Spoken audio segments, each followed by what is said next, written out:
ዚላንዲያን 8ኛው አህጉር ባለ 101 ሚሊዮን ስኩዌር ኪሎ ሜትር ሲሆን የአየር ንብረቱ ወይና ደጋማ ነው። በቀድሞ ጎንዶዋና ግዛት የተለያዩ እጽዋትና እንስሳት ይኖሩ ነበር። እንስሳቱ ከትንሽ ፍጥረቶች እስከ ግዙፍ ዳይኖሰርስ ይደርሳሉ። አህጉሩ በ130 ሚሊዮን ዓመታት ሲበታተን ደቡብ አሜሪካ፣ አፍሪካ፣ ማዳጋስካር፣ አንታርክቲካ፣ አውስትራሊያ፣ የአረብ ሰርጥ፣ የህንድ አህጉርና ዚላንዲያ ተፈጠሩ። ይህ ማለት ደግሞ ዚላንዲያ ከባህር በላይ ነበር ማለት ነው። አክብሮታዊ ሰላምታችን ወደ እናንተ ያደረስ ዝግጅታችንን ሰብስክራይብ፣ ላይክ እና ሼር ያደረጋችሁ እንድትከታተሉ እንጋብዛለን። መልካም ቆይታ። ከ25 ሚሊዮን ዓመት በፊት ግን መላው አህጉር በውሃ ተጠነ። ምናልባትም ኒውዚላንድም የዚህ አካል እንደነበረች ይታመናል። ፍትህን ለማስፈን በሚል በሚወስደው ቆፍጣና እርምጃው ስሙ ይነሳል። ባለልዩ ጢማም አቤል። በዚህ ዘመን ደቡባዊው የምድራችን ክፍል ለአውሮፓውያን እንግዳ ነበረ። በዚህ አካባቢ ቴራ አውስትራሊስ የተሰኘ ሰፊ መሬት እንዳለ ይገምቱ ነበር። ከጥንታዊ የሮማውያን ዘመን አንስቶ ስለዚህ የዓለም ክፍል መላምቶች ነበሩ። ስለ አካባቢው የማወቅ ጉጉት ዘመናት ተሻግሯል። አቤል ከኢንዶኔዥያ መዲና ጃካርታ ሁለት አነስተኛ መርከቦችን ይዞ ወደ ምዕራብ ከዛም ወደ ሰሜን አስከትሎም ወደ ምስራቅ ጉዞ ጀመረ። በስተመጨረሻ የኒውዚላንድ ደቡባዊ ደሴት ደረሰ። ግና ለዘመናት በዛ መሬት የኖሩት የሞሪ ህዝቦች የአቤል መምጣት አላስደሰታቸውም። ምን ተሻለ? በደች መርከቦች መካከል መልእክት የሚያመላልስ አነስተኛ መርከብ ነበር። ታዲያ አቤል ደሴቱ ጋር በደረሰ በሁለተኛው ቀን ነዋሪዎቹ በጀልባ መጡ፣ ጥቃት ሰነዘሩ። 4 አውሮፓውያን ህይወታቸው አለፈች። አውሮፓውያኑ በሰጩ። በምላሹ 11 ጀልባዎች ላይ የመድፍ ተኩሶችን አዘነቡ። ተኩሱ እዚህና እዚያ ይሰማሉ። ነገር ግን ጀልባዎቹ ምን እንደሆኑ ግን አይታወቅም። ነገርየው እሰጥ አገባ መሆኑ ነው። ሆኖም ግን አቤል አካባቢውን ሙራንደርስ ብሎ ከጠራው በኋላ የደሴቱን መሬት እንኳን ሳይረግጥ ከሳምንታት በኋላ ተመለሰ። በዘመኑ ብዙ ይባልለት የነበረውን ደቡባዊ አህጉር እንዳገኘ አምኖ ነበረ። ቢሆንም ቦታው ቀድሞ እንዳሰበው ንግድ የጦፈበት አልነበረም። አቤል ዳግም ወደዚያ ስፍራ አልተመለሰም። በሚገርም ሁኔታ ግን በዚያ ወቅት አውስትራሊያ አውሮፓውያን ያስሱት የነበረው አህጉር እንደሆነ አያውቁም ነበረ። ከዛስ እንደ አውሮፓ ዘመን አቆጣጠር በ2017 ጂኦሎጂስቶች ዚላንዲያን የተባለ 1.89 ሚሊዮን ስኩዌር ማይል ስፋት ያለው አህጉር እንዳገኙ አስታወቁ።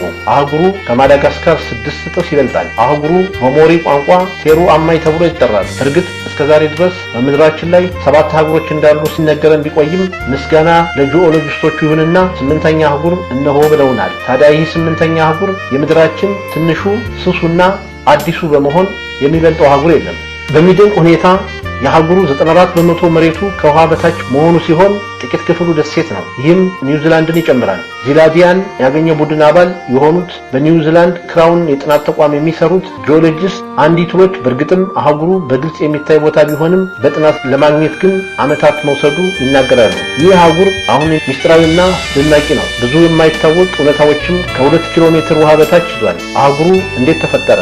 እዛ ምን ይኖር ነበረ? በውሃ ከተሸፈነ ምን ያህል ዓመታት አስቆጠረ? የሚሉና ሌሎች ጥያቄዎችም ይነሳሉ። አሳሹ አቤል እንደ አውሮፓ ዘመን አቆጣጠር በ1642 ኒውዚላንድን ካገኘ በኋላ እንግሊዛዊው ካርታ ነዳፊ ጄምስ ኩክ ወደ ደቡባዊ ንፍቀ ክበብ በሳይንሳዊ ጥናት ተላከ። የጥናቱ ዓላማ ቬኑስ በምድርና በፀሐይ መካከል ስታልፍ እንዲመለከትና ፀሐይ ምን ያህል እንደምትርቅ ማስላት ነው። ይህ ተልዕኮ ሲያጠናቅቅ የሚያነበው መልእክት በፖስታ ተሰጥቶት ነበር። መልእክቱም ከፍተኛ ሚስጥር ሲሆን አሳሹ ደቡባዊውን አህጉር እንዲያገኝ ያዛል። ሆኖም ግን ጄምስ ኩክ እንዲያገኝ የተላከውን አህጉር በመርከብ አልፎ ኒውዚላንድ እንደደረሰ ታሪክ ያትታል። ኋላ ግን እንደ አውሮፓ ዘመን አቆጣጠር በ1895 በኒውዚላንድ ዳርቻ የሚገኙ ደሴቶችን ለመመርመር ሰር ጄምስ ሄክተር ተጓዘ። ስኮትላንዳዊ ነው። በዚህም ጉዞ ዚላንዲያን የሚባል አህጉር እንዳለ ለመጀመሪያ ጊዜ ተጨባጭ ጥቆማ እንዲያገኝ አስቻለ። ከምርምሩ በኋላ ኒውዚላንዲያ የቅጥልጥል ተራራ አህጉር ቅሪት እንደሆነች ደመደመ። ይህ ተራራማ አህጉር ከደቡብ ወደ ምስራቅ የተዘረጋ ሲሆን በጊዜ ሂደት በውሃ ተውጧል። እንደ አውሮፓ ዘመን አቆጣጠር በ2017 ላይ የተደረገውን ጥናት የመራው ጂኦሎጂስት ኒክ ሞርታይመር እንደሚለው ደግሞ እንደ አውሮፓ ዘመን አቆጣጠር በ1960ዎቹ ድረስ ስለ ዚላንዲያ ብዙ ምርምር ሲደረግ ቆይቷል። አህጉር ማግኘት ቀላል ነገር አይደለም፣ በጣም ውድ ነው። ጂኦሎጂስቶች አህጉር ብለው ስም የሚሰጡት ከፍታማ ለሆነ የተለያዩ አለቶች ላሉት ግዙፍ አካባቢ ነው። ስለዚህም ዚላንዲያ አህጉር ለማለት አስፈላጊ ማስረጃዎች መሰብሰብ ነበረባቸው።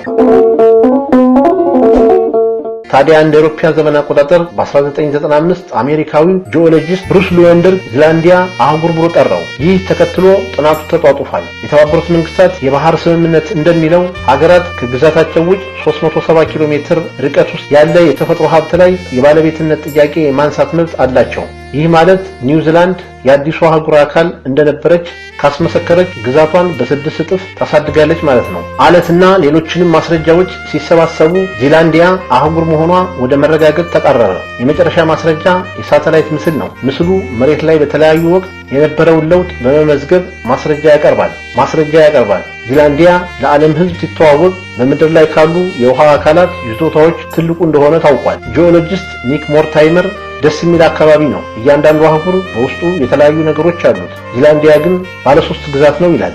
አህጉሩ ከኒውዚላንድ በተጨማሪ ኒው ካሌዶኒያ የተባለ ደሴት እና ሎርድ ሆዊ የተባለ የአውስትራሊያ ክፍል የሆነ ደሴት በውስጡ ይዟል። ዚላንዲያ ከ550 ሚሊዮን ዓመታት በፊት የነበረ የጥንታዊው ጎንድዋና አህጉር አካል ነው። ምዕራብ አንታርክቲካ፣ ምስራቅ አውስትራሊያና ሌሎችም አጎራባቾቹ ናቸው። ይህ አካባቢ የደቡብ ንፍቀ ክበብ አካል ሆኖ ቆይቷል። 105 ሚሊዮን ዓመታት በፊት እስካሁን ምክንያቱ ባልታወቀ ሁኔታ ተነጥሎ መውጣት ጀመረ። አህጉሩ በጊዜ ሂደት ነው ውሃ የለበሰው ይላሉ። በጣም ስስ አካባቢ ቢሆንም በውስጡ የተገኙት አለቶች አህጉር እንደሆነ ይጠቁማሉ። አለቶቹ ከኢግነስ ከሜታሞርፊክ እና ከሲዲመንታሪ የተሰሩ ሲሆን የአህጉሩ ውቅያኖስ ወለል ከባዛልት የተፈጠረ ነው። አሁንም ድረስ ስለ 8ኛው አህጉር ብዙ የማይታወቁ እውነታዎች አሉ።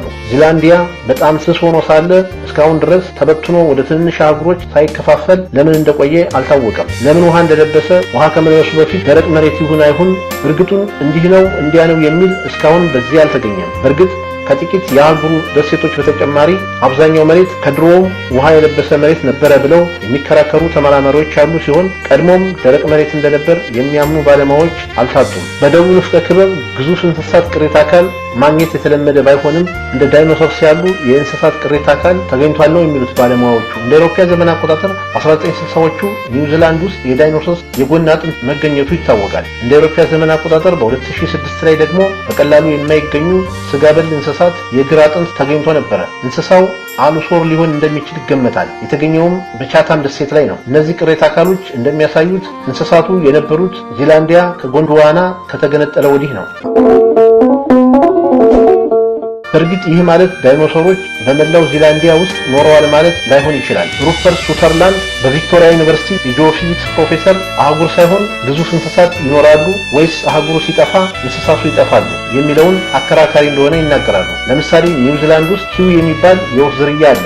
ከአንድ አዕዋፋት ቤተሰብ የሚገኘው ሌላ ወፍ ደግሞ ሞዋ ይባላል። ከ500 ዓመታት በፊት ከምድረ ገጽ እስኪጠፋ ድረስ በአንድ አህጉር ኖረዋል። ኤሌፋንት በርድ የሚባለውና ከነዚህ አዕዋፋት የሚገዝፈው ወደ 800 ዓመታት በፊት በማዳጋስካር ደን ውስጥ ይኖር ነበረ። ሳይንቲስቶች እንደሚሉት እነዚህ አዕዋፋት በጎንድዋና ውስጥ ከሚኖረው የወፍ ዝርያ የተገኙ ናቸው። ፕሮፌሰር ሩፐርት እንደሚሉት ከሆነ እንስሳትና እጽዋት ከዚህ ለውጥ በኋላ ተስፋፍተው ሊሆን ይችላል። ከዚላንዲያ ቅሪተ አካል ለመሰብሰብ ባይቻልም ከባህር በታች ያሉ ጥቃቅን ቅሪቶችን ማጥናት ይቻላል። እንደ አውሮፓውያን ዘመን አቆጣጠር በ2017 ደግሞ አንድ አጥኚ ቡድን 1250 ሜትር ቆፍሮ የተለያዩ ዝርያዎችን አግኝቷል። የእጽዋት ቅሪት እንዲሁም የነፍሳት ቅሪትም አግኝተዋል። ፕሮፌሰሩ እንደሚሉት ከሆነ እነዚህ እጽዋት መገኘታቸው ዚላንዲያ በአንድ ወቅት ሙሉ ለሙሉ ውሃ ያለበሰ መሬት እንደሆነ ይጠቁማሉ። የሆነ ሆኖ ዚላንዲያ በእርግጥ 8ኛው አህጉር ነው ወይስ አይደለም የሚለውን ለመቀበል በቂ መረጃ ለማግኘት ሰፊ ጊዜና ሀብት ማስፈለጉ አይቀሬ ነው። እስካሁን ስትከታተሉት የቆያችሁትን ፕሮግራም አዘጋጅቼ ያቀረብኩላችሁ እኔ ታገሱ አስፋው ነበርኩ። ሰላም።